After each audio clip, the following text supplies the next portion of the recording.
Welcome back to Movie Recap. Today I'm gonna show you a 2010 drama film called Passion Play. Spoilers ahead. Sit back, relax and enjoy the video. The movie begins with a jazz music gracing one pub in a large city. A trumpeter plays with a band along with a woman, not so graceful in her limbs, with her large blue furry fans, and her puny almost non-existent attire, trying to dance for this corner's patrons or more likely for the trumpeter as she tries to hint a rub of her booty to his. In contrast with how this woman is dressed, the trumpeter shows no sign of lack in garment as his looks is even completed with his cowboy hat.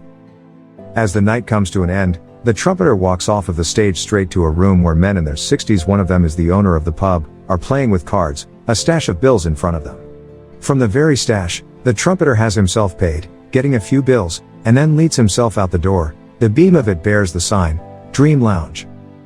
Outside, his gray Buick is waiting for the trumpeter. He loads his trumpet in his trunk, and is about to open the car door when suddenly, a guy 2 sizes bigger than him gives him a right hook. Well, now he goes to Dreamland, and next thing he knows, he is by the shotgun seat of a black Buick with that particular man, driving him to what he knows as his apparent end. After a long drive in a deserted land, the trumpeter finds himself holding his breath as he held at gunpoint. He closes his eyes and waits for it. Bam! He hears it. In his surprise, he checks himself, and then another bam.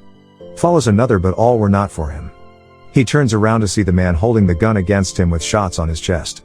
Just then, a group of what he seems are Indians approaches him. Thinking it is his chance for help, he looks up at them from the ground and tries to speak. However, the leader of the group does not see him at all, and just gets the car keys from the dead man's hand. His chance is now out the window. With nothing but just his life and a will to live, the trumpeter walks and walks through the wilderness. Nighttime comes, and now he is standing at the edge of a ridge. Looking down, he sees a ray of hope in the form of a colorful carnival. The carnival promises a world of wonders. One man stands on the stage proclaiming how all dreams come true inside the carnival. The goers have their attention on him and the ladies playing with fire beside him. The trumpeter approaches the very stage, calling the attention of the man. With all his gentle manners, the trumpeter asks for a phone, to which the man on the stage demands $1 American for, and points him inside the tent where everything is found. Indeed. Everything is found inside the tent. Every form and size of creatures beyond nature's normalcy is inside the tent. The trumpeter walks around until he reaches one end covered with a curtain. He slips through the textile, and there before him is a woman inside a lighted glass cage. He moves closer in curiosity as the woman spreads her wings. He even leans his face on the glass. Uncomfortable, the woman turns off the lights. As the night is off for the carnival, the ever-curious of a trumpeter goes to find the angel, as what he refers the winged woman. He finds her in her trailer, fixing a drink. As the woman's back are towards him, he moves closer to the window, still trying to see if the wings are real. The woman finds him staring, and so she goes to make him leave. Right then, he introduces himself. Nate Poole. That is his name. Nate tells the angel about his situation, and asks for a place to sit and a drink. She offers him gin. Inside the trailer, they engage in a small talk about the latter's carnival life. Realizing that some time has passed already, and with Nate's comments on her being an angel, the winged woman, Lily, asks for Nate to leave. The latter doesn't need to be told twice as he steps through the door. However, before he totally turns to leave, he tells her that she can go with him if she wants. Seeing that Nate has left, Lily pulls up an album. It is of Nate Poole, once a popular musician. It turns out that she actually knows him. Reminded of Nate's comments on her wings, and about getting it off if she wants, Lily tries to pluck her wings, eyes streaming with loneliness. Unknown to her, Nate sees this as he again peeks through her window. Not long after, Nate finds himself in another life-threatening situation. Sam, the man on the stage from earlier, who turns out to be Lily's legal guardian, found him talking to Lily. Now, thinking that Nate might take Lily away from him, he has a snake for Nate to send him to the afterlife. However, as the snake is inches away from its job, Lily comes to the rescue with Sam's truck. Again, Nate is being driven from the shotgun, but now, it is to save his life. The moment they get to town, Nate finds a payphone, and calls his friend, Harriet, that dancer from Dream Lounge. He explains everything to the woman from the point he was kidnapped to the point where he was saved by an angel, not leaving any detail out. Thinking her friend is delusional, Harriet just laughs about it, refusing to believe. However, Nate doesn't mind. He proceeds to ask Harriet to set him up for a meeting with a certain happy, no matter if the said man is after his marbles for bonking his wife. Finding out that Lily has the potential to fly after seeing her hover in the air for a short moment, Nate feels even giddier to meet Happy, and also earn Lily's trust. For the latter agendum, he rents a motel where they can both stay. The day of meeting Happy comes into picture. Nate shows a photograph of Lily to the older man, and lays out his plan of managing the said lady's career at 75% to 25% in favor of the older. Doubting the picture is genuine, Happy asks for the real thing in front of his eyes. It's a deal or no life for Nate. Giving in to the man who knows no mercy to the point of making himself a widower of an unfaithful wife, Nate sets the date for the show. Killing two birds with one stone, Nate brings Lily to a place called Lover's Lane where the view of nature calms, and brings its audience to a state of melancholy. From there, they can be seen from the theater where he had set for Happy to see his angel. With his well-timed stint, Nate gains Lily's trust, and at the same time proves to Happy, a fiction coming true. Well, as the show is just for seconds, Nate tells Lily they should go back to the motel the instant she has fully spread her wings. Back at the motel, Nate asks Lily to dress up as he wants to bring her somewhere. That somewhere turns out to be a hall with a mural of an ocean Lily's lifelong dream to experience. There, Lily falls in love with Nate's advances as the latter even gives in to playing his trumpet for her. And their night continues back to their motel room where they give in to each other's desire. They heat up their room and fill it with flutters of romance, one even going out of the window. The flutter of romance from Lily's wings must have traveled fast as they wake up with Nate in a cutthroat situation. With a few of his men following him, Happy enters the room, greeting both Nate and Lily still in their newborn attire under the covers, with the trumpeter's Sly Fox proposal.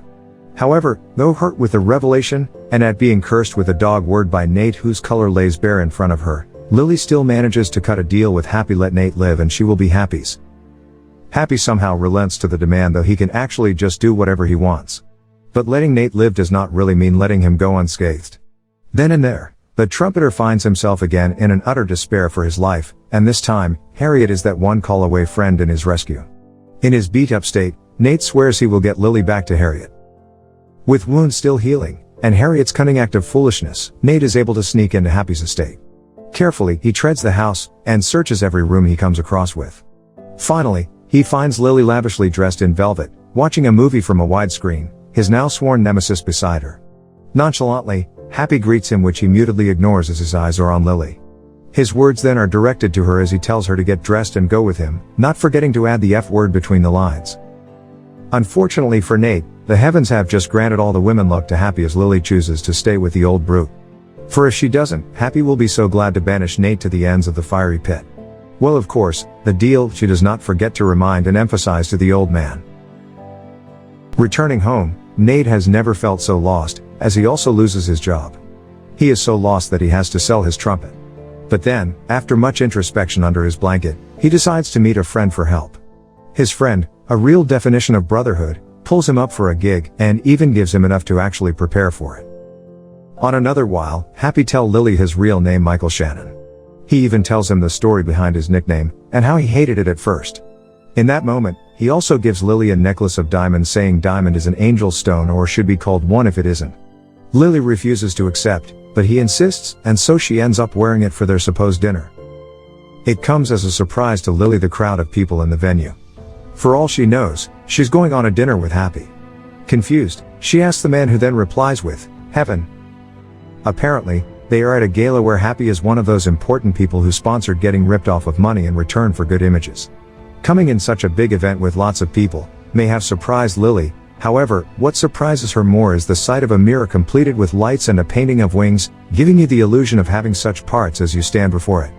The hurt in her face is beyond measure as it reflects in the mirror, as she can also see the reflection of Nate, who apparently has his gig in the same gala. The painful scenario unfolding before Nate's eyes has him expecting Lily to go to his arms. The contrary happens. Lily walks off, and back to Happy as they go on with the gala. Nate leaves the gala and resorts himself in a bar. Drinking, he notices a girl a few seats next to him. With a few pit-a-pat and tip-a-tap, Nate finds himself in a room under a woman who has ink all over her body. The very woman advances on her, and though with so much refusal, his drunken state does him no help as he is put in a much more vulnerable situation. The woman punctures his vein through his arm, and now he is drugged. Seeing the drug taking effect on Nate is the cue for a man into the room. It's Sam, and the inked woman is his person. A litany of threats leaves his mouth as puts Nate in his place, who on another hand is just seeing haze and images of Lily. He later wakes up from a giant slap Harriet gives him. Lily, on another hand, is alone in her dark room when she hears someone calls her name.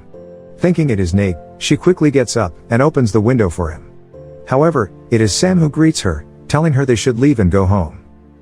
Hearing the commotion in Lily's room, Happy checks it. Not even letting Sam to finish his usual lengthy and dramatic speech well, as if he knows it, Happy gives him a shot to his chest which instantly have him on the floor. The incident makes Happy so mad that he drags Lily in the hair to who knows where. One day, Nate is lying on the couch, a cigarette in his hand, when his friend comes home complaining about the weather. After a bit of time, this man talks about his cousin who is a cop, and that leads to him knowing about Happy and his new uptown business. Nate pays no curiosity at all. Well, that is until his friend mentions the word freak along with a cage. Right then and there, he jumps out of the couch leaving his friend talking to himself. Learning about the whereabouts and whatnots of Happy's business, Nate once again drags Harriet in his quest for finding Lily. His friend's words about Happy earning a fortune from some new birth clothed unnatural in a cage proves to be right as he can see men and women in expensive suits and dresses, enjoying the view in front of them. Slowly, he approaches the glass case, his angel vulnerable inside without the crystals. The guests are nowhere near from bothered as they also talk among themselves. However, Happy sees everything from where he is above from everyone in the theater. Happy walks to the glass case as well. In a snide comment, he talks of Lily's beauty to Nate, as if the latter is a possible market and an unknown presence to him. However, his approach is cut short as Nate gives an elbow to his stomach and then quickly breaks the glass where Lily is. Hastily, Lily gets out of the broken thing and, together with Nate, runs towards the rooftop.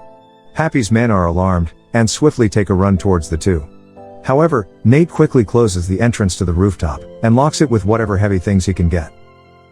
At the rooftop, Lily asks Nate the next thing to do. Without even trying to catch his breath, Nate replies, "Fly." His response catches Lily by surprise that she only looks at him, and then a little later replies, "I can't." Well, Nate has to prove her wrong, and he himself jumps from the building.